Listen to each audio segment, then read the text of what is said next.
cloud. Okay. The first section we're gonna kind of fly through pretty quickly, and you'll see why in a minute.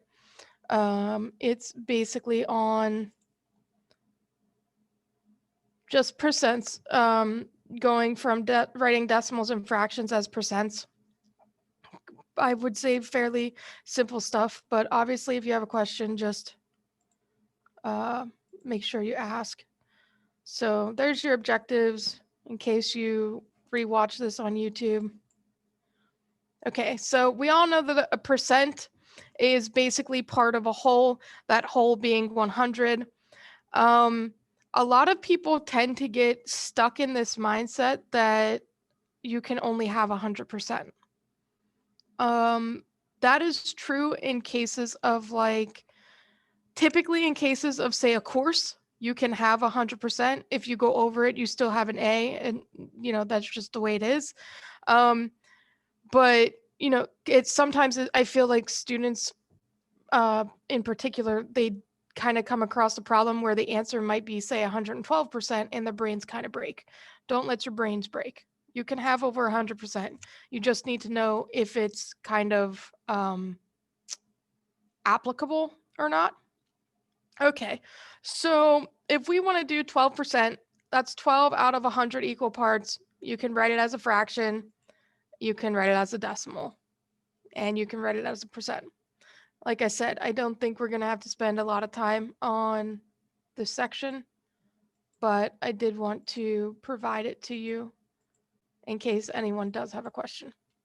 And you can see that was a great example of how we have over 100%, right? Good. Also, really great. Did you guys take notes? Again, take whatever notes you necessarily feel that you personally need, but also please don't be afraid to ask me a question. And chances are if you're thinking it, then someone else is also thinking it. Oh no, I went too fast. Okay, so when we're converting a decimal number to a percent, pretty easy. You just move the decimal point to the right two places, no matter where the decimal's at, how many numbers are wherever, just move it to the right two places and throw a percentage sign on it, and you've made a percent. Okay, so if we have 0.35, 0.42, and 2.75, we literally move the decimal places and we have our percents. Any questions on making a decimal into a percent? Okay. To do the opposite, oh, I'm just showing you more examples. Okay. Yes, we understand now. Really? Okay. All right. Moving on. Write a fraction as a percent. So when we do this, typically the easiest way for me to do this is to put it into a decimal form first and then change it into a percent. You'll get to the point where you can look at 1/4, know immediately that it's a quarter, and know that that's 25%. The quarters are probably the easiest ones. 1/4, 3/4, you'll know those. 1/2. When you get into weirder ones like 3/8 and 6/5 and all the other weird ones, you'll have to do the decimals, but eventually even those ones will kind of become second nature to you. Like 3/8, I know earlier today my mom was asking what's half of 3/4. And when I saw 0.375, I didn't know why I knew that or why I recognized it, but then I was like, I think that's 3/8. And so like your brain just kind of picks up on randomly on numbers. So eventually don't get confused if you don't need this intermediary step. But if it's on an exam or a quiz, something that you can't do over and over again, I would highly recommend that you go ahead and change it to the decimal form first. So here's a second method. We can multiply the fraction just by 100%. There is a third method too, which I will get to showing you at some point when we go over your review for the first exam. If they don't show it to you in the slides by then. Okay, so converting percents to decimals. Drop the percent sign, move the decimal place to the left, and you are basically dividing by 100. Okay, so 25% becomes 0.25. I typically don't teach this extremely fast, but all of this for the majority should just be review for you guys. So, okay. Any questions on going the opposite direction? Okay, didn't think so. Figured you guys were good with this. Okay. This is just an application. I guess we can go ahead and do it. Even though smoking is believed to account for 1 out of every 5 deaths in the US, more than 36 million Americans smoke. The bar chart shows the percent of people in each age group that smoke. Convert each percent to a fraction and reduce to lowest terms. Okay, so we have 18 to 24-year-olds, 18% smoke. 25 to 44-year-olds, 17.7% smoke. 45 to 64-year-olds are 17% as well. And then 65 and older is 8.4%. I would like to ask you a very interesting question. Why do you think those percentages don't add up to 100? Because not everybody smokes.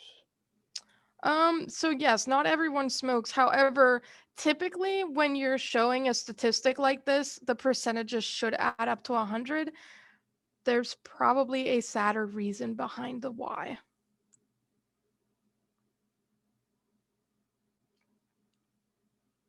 What age group isn't being represented? Is it because they pass away from smoking? So I mean, yes, you would have participants probably pass away, but I mean, once you're dead, you can't really be counted in most statistics unless, they're showing you statistics of people who have died from smoking. People under 18? Yeah. So the CDC probably did not have permission and or probably just didn't really want to advertise that the majority of people smoking are under the age of 18. That's about 40%. If you add all this up, you get a little bit over 60. So you're looking at 39 point something of students smoking. I am not sure when this data was gathered, so I can't tell you if I agree with it or not. I'm going to say that I probably don't. I would say that we probably definitely have a good deal of, I would say, anywhere from 12 to 17-year-olds definitely smoking in this country. I don't know if I would agree that it would be as high as 39%. That would be very sad. So I just wanted to show you guys, though, how interesting this is that they did not show us the full picture of what's going on. So if we were to make these into fractions, obviously the easiest thing to do is throw them all over 100. 18 over 100, 17.7 over 100, 17 over 100, and 8.4 over 100, and then just work through and do the reduction. You can see with the 17.7 and the 8.4, it's very important that when you finalize a fraction that you not have a decimal included in it. So that is why you have the extra 0 on the bottom here, which allowed for a reduction to happen here, and the extra 0 on the bottom of the B. Okay. And as you can see, everything is reduced in lowest terms, just like the question had asked us to do. Any questions on this kind of application problem? Okay. Your quiz one, the reason why I call it a major quiz, it's got a lot of questions. Don't so much worry about how many questions it has. It actually goes pretty fast if you just do it question by question. It's just because it's covering so much material. And I figured if I gave it to you as a quiz, then you can do it at your own pace and not really feel as pressured. Okay, write a fractional percent as a decimal. So basically to do that, we have to first put the fraction in decimal form with the percentage sign, and then you move the decimal point. Okay. These ones will probably be the ones that if you're going to get tripped up, that's where you might trip up. I think if you all take your time and definitely do the homework and the practice, then you should be fine. And I would like to say that this stuff isn't 100% necessary for your class, but I'm in the middle of chapter 7 right now for the homework, and it's just unreal how complicated money can get. So definitely take the time and play around with the percents and the fractions and the decimals and get a pretty good grasp on that, so that when we do get to those chapters, you're not just sitting here asking me decimal questions. There is a lot of examples on this stuff. Like I said, you can go back later and pause the video and write stuff down, but I am hoping that we can get to the rest of the sections. Your textbook, by the way, does not give nearly as many examples as the PowerPoints do. So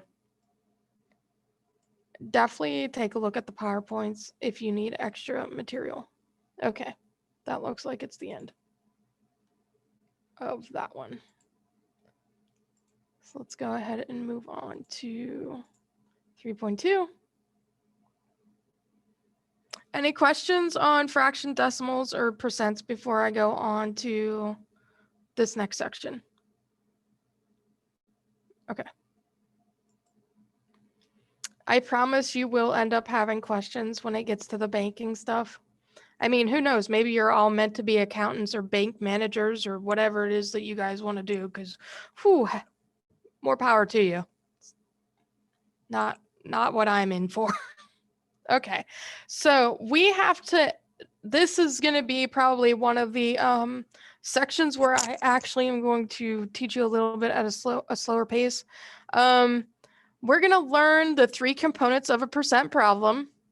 We have to learn the basic percent formula, solve for a part, recognize the terms associated with base rate and part, calculate sales tax, and learn the standard format of a percent problem. Okay. If you are someone who takes notes during class instead of going back or just kind of winging it, whatever your approach is right now, this is something you do want to write down or take note of. So base is the whole or total starting point, or that to which something is being compared. I will let you know that I basically just watched the videos before I did the homework, and I won't lie, the lady's a little bit boring, so I kind of zone out sometimes. Knowing these definitions really helps, because I was trying to do some of those problems and did not know what the question wanted me to do. So these are more important than you think. Rate is a number followed by the percent symbol or the word percent. And part is the result of multiplying the base in the rate. The part is a part of the base. For example, sales tax is a part of the total sales. This approach can be done a different way, and I will show you it, but there are also other problems where I swear I did it the opposite way, the way that I like to do it, these problems. and I would not get the right answer. So I had to use this base rate part method. So in other words, you cannot get away from this. You have to know the base rate and part. Okay, I'll let you guys finish copying that down before I move on.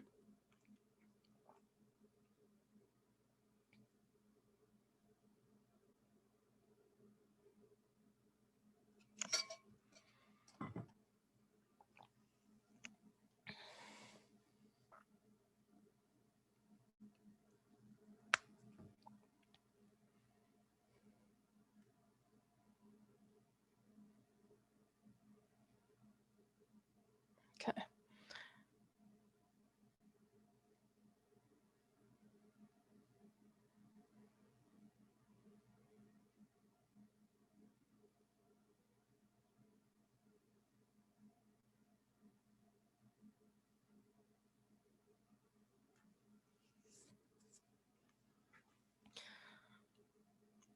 And also, if you guys just let me know, if you don't want to end up watching an entire video because you missed something, if you just shoot me an email and like let me know which slide you need. Well, I mean, they're all on Canvas as well, but I can always just send you the slide too. Okay. So this is our basic formula for part, base, and rate. There is another way that this is represented. And remember the other day, I think I told you guys to have your little flashcards and like, or charts and rewrite the different forms. The way I use this the most is base equals part over rate. It's not here right now, but base equals part over rate. This is the one that I have been using the most with the homework and the quizzes. The other ones are used too. They're just not used as much. So rate is equal to part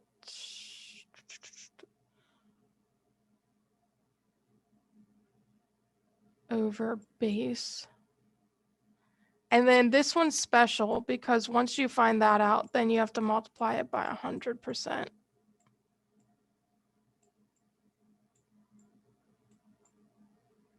Okay, so that one's special. Okay, and the other one, of course, is, and you can do it either way, I guess. To me, those are the same. You don't really have to do it one way or the other. All right. Okay.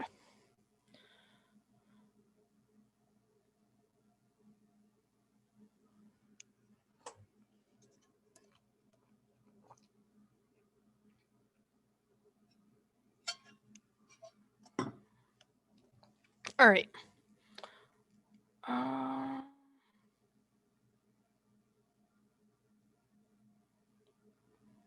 Okay. You guys should be able to figure those out. Okay.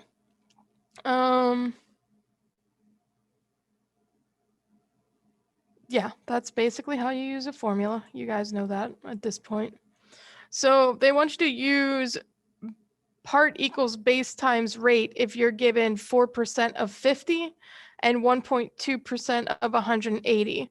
So you're literally just multiplying it. Okay. Now take a note that they did translate their percentage to the decimal form before they carried out their multiplication. Okay. And you can verify this because if you take 2 and divide it by 50, you should get back to the 0.04, which is 4%.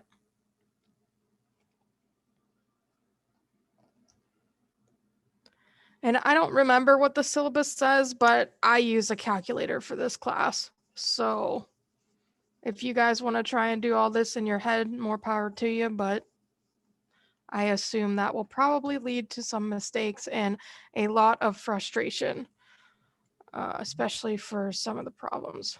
Do you know on the calculators if there's like a percent key anywhere?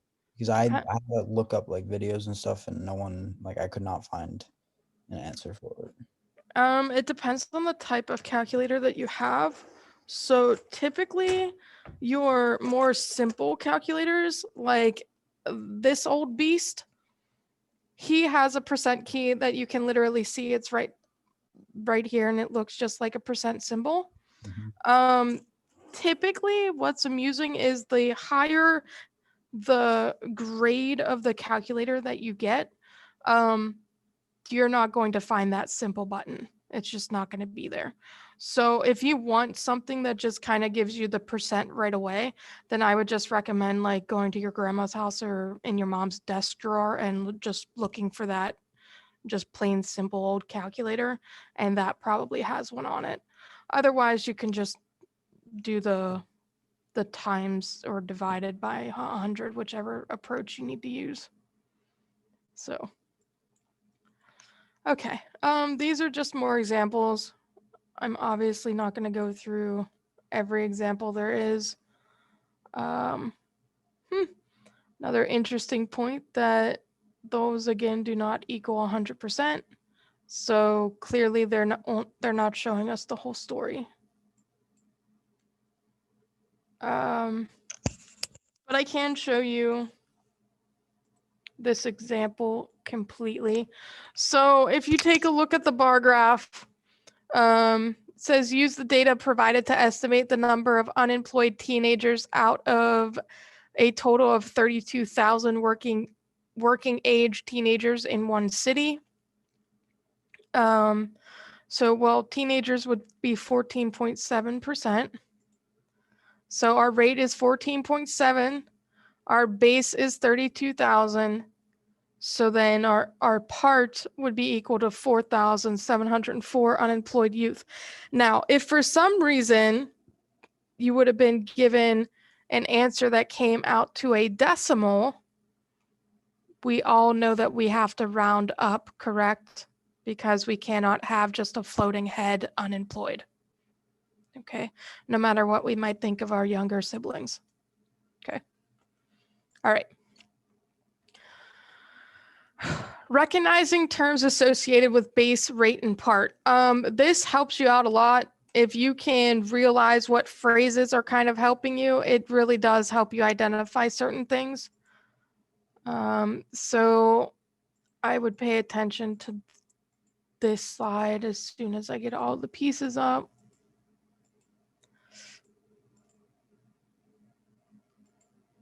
Okay. So anything that says sales, investment, savings, retail price, last year's figures, old salary, and earnings is going to usually indicate the base. Anything talking about sales tax, return on investment, interest, discount, increase or decrease, raise, or expenditures is more than likely going to be talking about a part. Okay, so when we get into, it's either the end of chapter 5, I actually think it might be chapter 6 somewhere. Chapter 6 starts these really rough problems where you have to do like credit card sales and then credit card returns. It just ends up getting kind of really confusing until you've done like a few of them or you take your time, and I'm not always the best at taking my time. So knowing these little phrases will definitely help you guys not make the same mistakes that I made.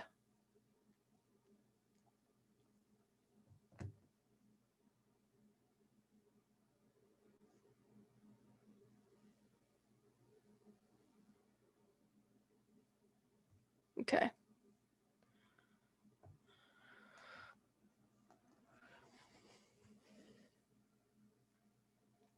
All right.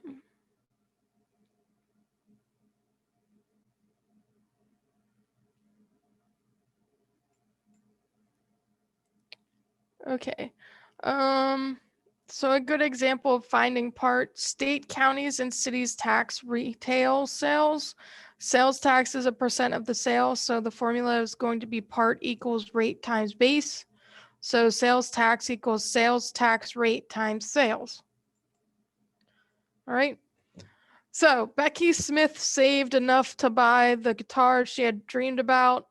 Her goal was to start a band with her two sisters as backup and a friend as a drummer.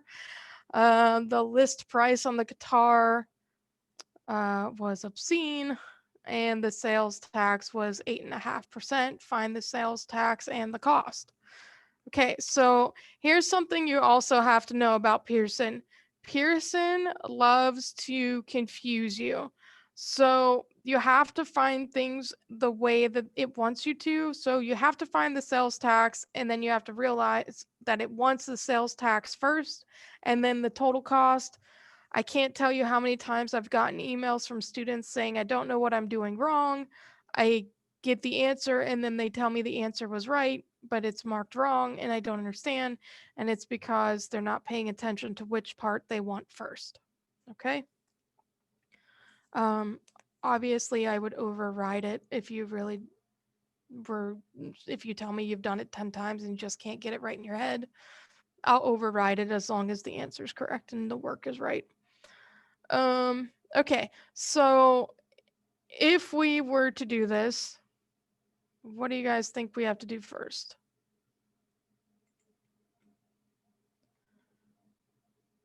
So first thing I would suggest doing is you want sales tax, so that's a part. We know we have a base and we have a rate. So what's my base in this case?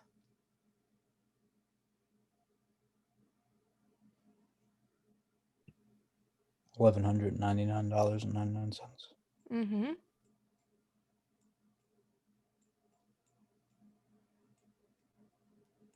Okay.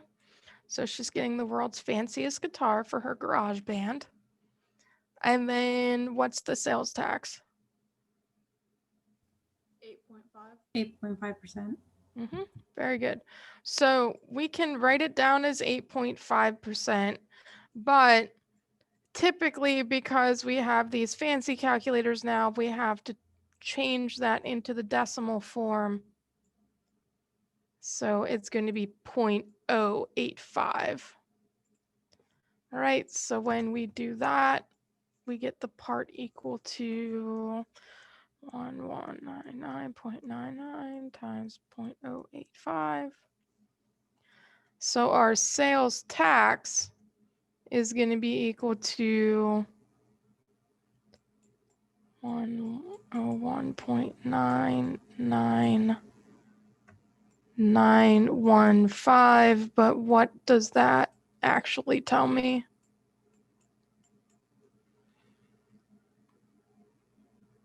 No cashier is going to tell you your tax is $101.99915. They're gonna So- round it up to 102. Yes, very good. Okay. I will tell you right now, my biggest struggle with some of these questions were for some reason, and it could just be me, but I just want to throw it out there in case any students are like me. I would go a little bit too fast, and for some reason, even though I knew I had to round this number, I would like scrunch these three together. And for some reason, I would round up like we were supposed to in this case. But for my cases, I would round up when I was really just supposed to round this number. And I would end up getting the problems wrong. Okay. So that is our sales tax amount. So this is the tax. So what's my total cost?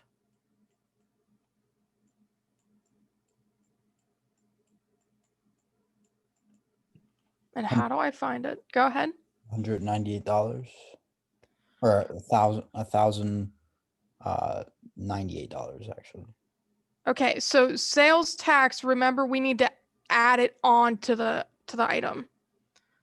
So The yeah, we can't I was thinking of it as a discount. Yeah. yeah, we can't take it as a discount. Trust me, I wish.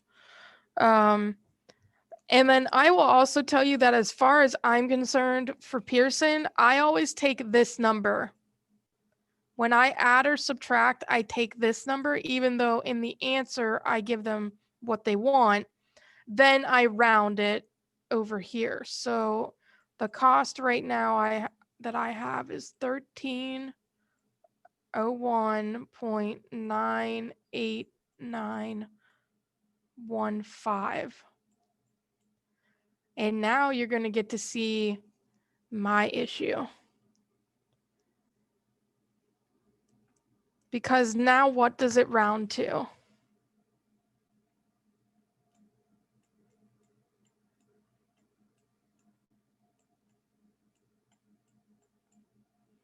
Now it's rounding to just 1301.99, right?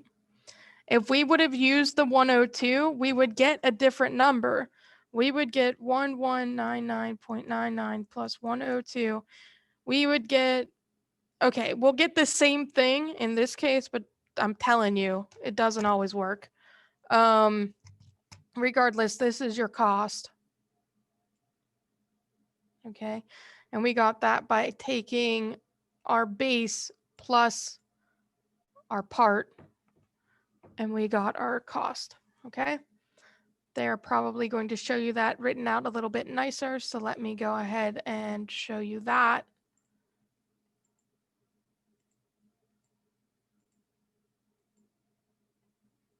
Okay,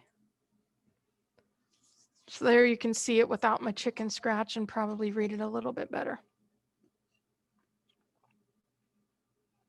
But I have to show you guys I can do a little bit of math, right? Otherwise, you might not believe me that I can do this stuff. Okay. Any questions on a application problem like this? Why do I keep doing that? Because I have a class with both. Pearson does love their application problems. Your exams have a lot of application problems. Unfortunately, this class is just a lot of application problems. So outside of the review sections, I feel like that's basically all of our questions are application based, which is probably a good thing. Okay. What's this one saying? Base tends to be preceded by the word of or on. Okay. That's just really helping you guys identifying rate, base, and part again. You can go back and read that on your own if you want. Learn the standard format of percent problems. So yeah, typically when we have a percent problem, you're going to be given the rate, the whole, and the part. And honestly, once you've done some of these, you'll be able to pick them out extremely fast. So don't worry about that. Okay, so this problem is saying a refrigerator with an original price of $9.49 was marked down 10%. So then this is a little bit different because now we're not dealing with sales tax. Now we're talking about a discount. So with a discount, we then would subtract, but I guess they didn't care about that question. I guess they were done. Okay, that's all they wanted. If you cared, you would take the $9.49 minus your discount to get the new cost of the refrigerator. Okay. By the way, $9.49 for a new refrigerator is a really nice price. If you want to see ridiculousness, go to Best Buy and look at their appliances, because it's honestly like they have to have some kind of CPU, hard drive, some form of something that must cost ridiculous, and they're trying to sell that stuff. It's insane. Absolutely insane. And if you live anywhere that is older than like 50 years old, you should probably just stick with the old regular white appliances that you could get from Sears back in the day, because none of it's worth it. If you guys want to ever get me off on a tangent, ask me about Best Buy and the washer and dryer, because I guarantee you I can make it related to this class. All right. So expenses for the weekend were 92% of the sales, which were $18.50. Holy junk. I don't know what they were trying to sell, but they obviously were not too lucrative there. They went home with less than $100 of profit. Ooh, gross. Or around $100. That's disgusting. Do me a favor. If you guys ever go into a business venture where you have expenditures, I would say try to keep that around 50%. I don't know how they're making a living on 8% bringing home. That's crazy. Okay, corporate income taxes were 30% of the total profit. Well, that's nicer. But I mean, that's quite a lot of income tax, but phew, okay. Now that I feel better about my life, let's move on. And I guess that's done on that. Okay, any questions on finding the part? This particular 3.2 section. No? Okay, cool. I don't know how much of chapter 3 we're going to get done today. I'm going to try to do my best. You can always work ahead. You don't have to just stop with what is due. And honestly, I would recommend it, especially for this class, because like I said, some of those chapters, when you get to the homework, whew, it's rough. All right, now we are going to work on finding the base. So it's a little bit different. They're going to show you that you can rewrite it. And here's the lovely formula that we talked about last time. Why we kind of need this odd looking pie to get there, I don't really know. I can't explain that one to you too much, but there you go. To find the formula for the base, cover B with your finger. Good job. Okay. So if you didn't believe me before that base is equal to part over rate, now you have a nice little visual to show you that that is indeed the case. Okay. Some examples. 8 is 4% of blank. Okay, you can kind of tell based on, no pun intended, you can kind of tell with their wording that you are indeed looking for the base. You can also tell that because here is the of that they mentioned. Remember, of and on are both indicative of the base. So you just basically plug in what you know, and then instead of getting a part out, you get a base out. You have to find the base a lot in, I think it's the second quiz. But if all else fails, if you don't know any other way to approach the problem, try putting it in the base form and you will probably get the right answer. Okay. In business problems involving sales tax, the amount of sales is always the base. You will see questions like this all over the place. 1 week, an athletic shoe store collected sales tax of $780. If the sales tax rate is 5%, find the total sales for the week. So they're going to take 780 and divide it by 5%, which we know is 0.05. So then the total sales is equal to 15,600. Okay. Your questions will not be that easy. They will start out that easy, and then they will start asking you other things. It just keeps going. Okay. But yes, this B equals P over R, or base equals part over rate. Very, very important formula for this class. You will use it nauseatingly for chapters 3. It sticks around for 5 a little bit. Okay. This is just showing you another example, just coming at it from interest now. It's the same thing. Your part divided by the rate is going to give you the base. Really? That's it? Jeez. Okay, well, maybe we can get through chapter 3 today. Any questions on finding the base? All right. Do not confuse it with the base from an exponent. 2 different bases there.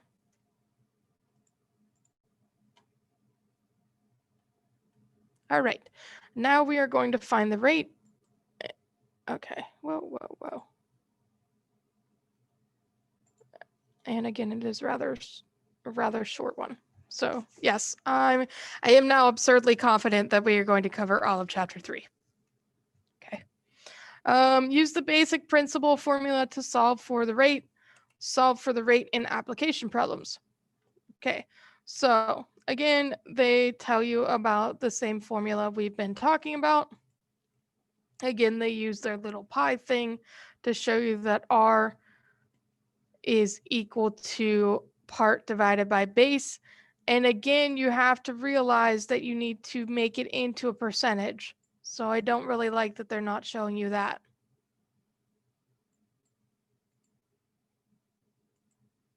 I don't know why they're doing all that. Okay. So, yes, I slightly disagree with how they're showing you that. I like the way I did it better because as you can tell, look, all of their rates are what? What are all their answers in?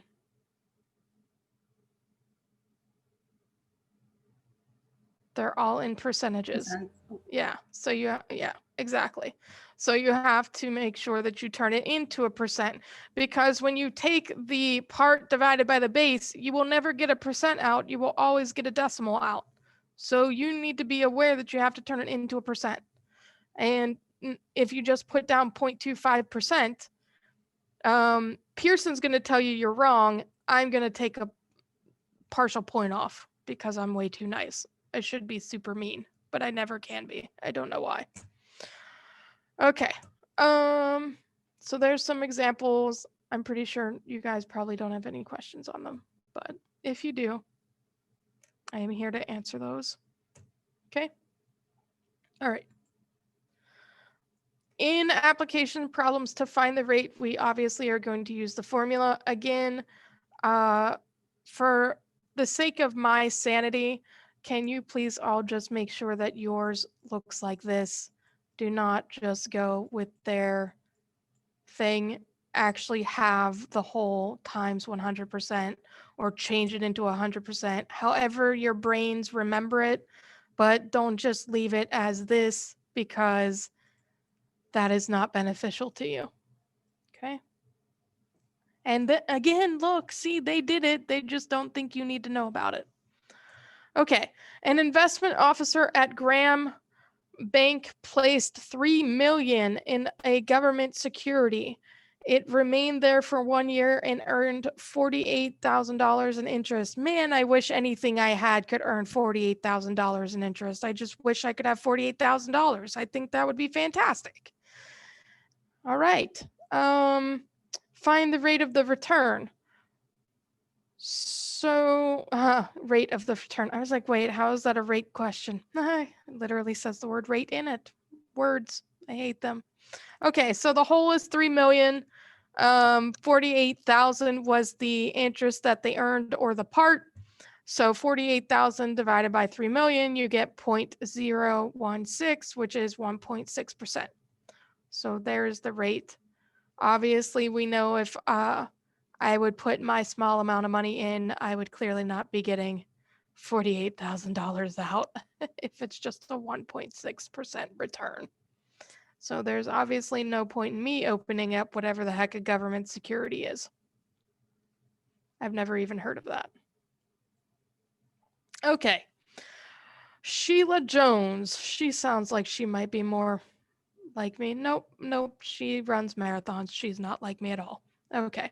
Sheila Jones is running a marathon, which is 26.2 miles, but is exhausted. Imagine she's exhausted after 22 miles. Find the percent of the race that she must still run. So if this was on a bicycle, I could at least last a little bit longer. Probably not. Okay. I would also be exhausted at around 20 miles. I think 15 has been my longest. All right. So 26.2 minus 22 will give us what she has left, 4.2 miles. So that is obviously the part that is remaining. And then we have to divide it by the total. So 0.16 over 0.160, which is 16% remaining.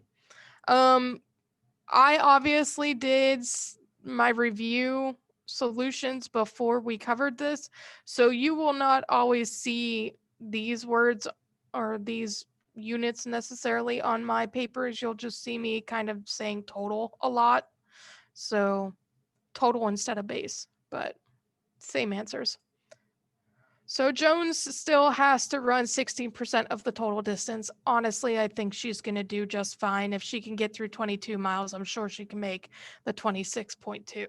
She just might not be running at the same speed that she's used to running at the rest of the time. All right. Any questions for me on this section? No. Cool. I promise you, you're going to learn new things. It's just probably going to be next week instead of this week. Right? Because after this, we go on to chapter 5. Whew. And then that's super rough. All right. Increase and decrease problems. We're going to learn to identify an increase or a decrease problem. Apply the basic diagram for increase word problems. Use the basic percent formula to solve for base in increase problems. Apply the basic diagram for decrease word problems and use the basic percent formula to solve for a base in decrease problems. All of those words don't really need to mean anything to you. It's just what we're going to do. Okay. Learn to identify an increase or decrease problem. I will give you the world's greatest hint. They will either have the word increased or decreased in the problem.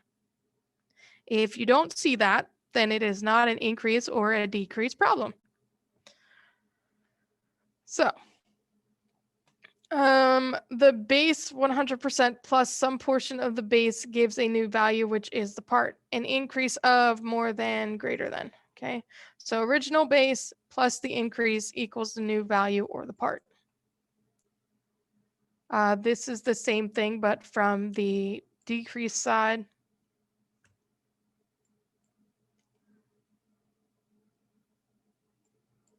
Okay.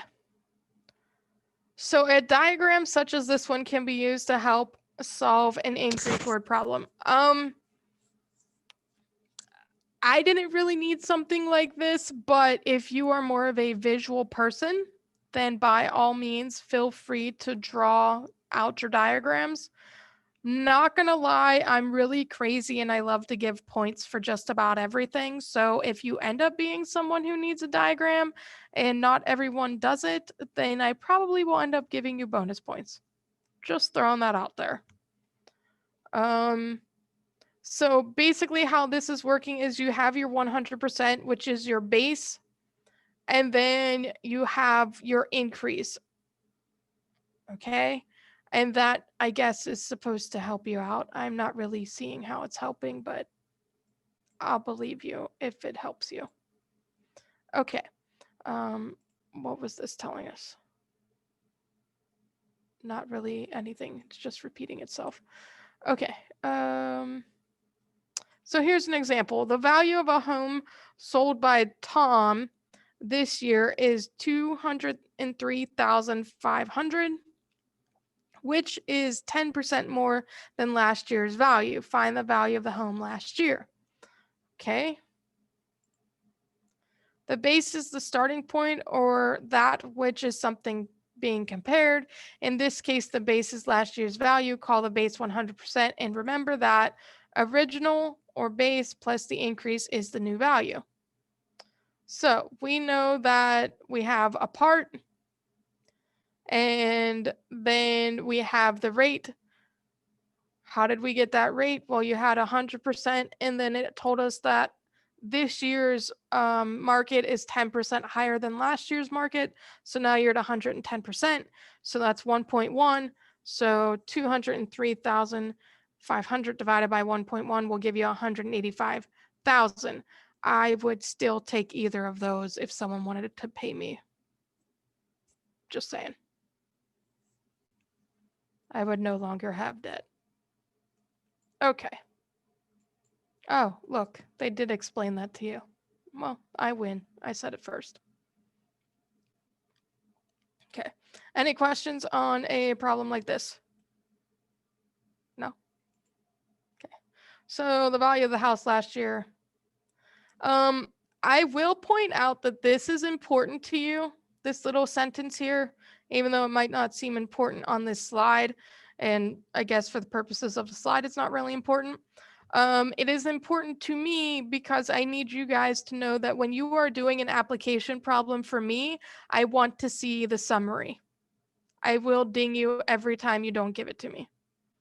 So it might seem boring, it might seem like it's annoying or whatever, but I want you guys to get into the habit that when you do a problem, I want you to be in that mindset of you're out there in the real world, you're doing your job, and your boss says, I need to know what this is equal to. Okay. So you're obviously not going to come back to your boss and say, oh, it's 185,000. And he's going to go, what's 185,000? Obviously, your boss probably has like 50 million things on his mind. So he's going to want some form of a written report. Granted, I don't need you to give me a written report for every single problem, but I do need you to give me a sentence. I don't think it's too much to ask. Okay. So especially if it gets you guys in the habit of doing that. And trust me, if you guys have to take any higher math classes, even if those professors don't require you to give that summary sentence, it will very much impress them if you get into the habit of doing so. Okay. Due to the increased demand for a patented process that will help analyze the DNA of mice, Biotech's Genome has increased production of testing kits by 20% per year for each of the 2 past years. This year's production is 93,600 kits. Find the number of kits produced 2 years ago. Okay, so here we have another little diagram. And the upside to that is, of course, we now can see where our new rate is coming from. So it's 120. Okay, so we take our part and divide it by our rate, which is 1.2.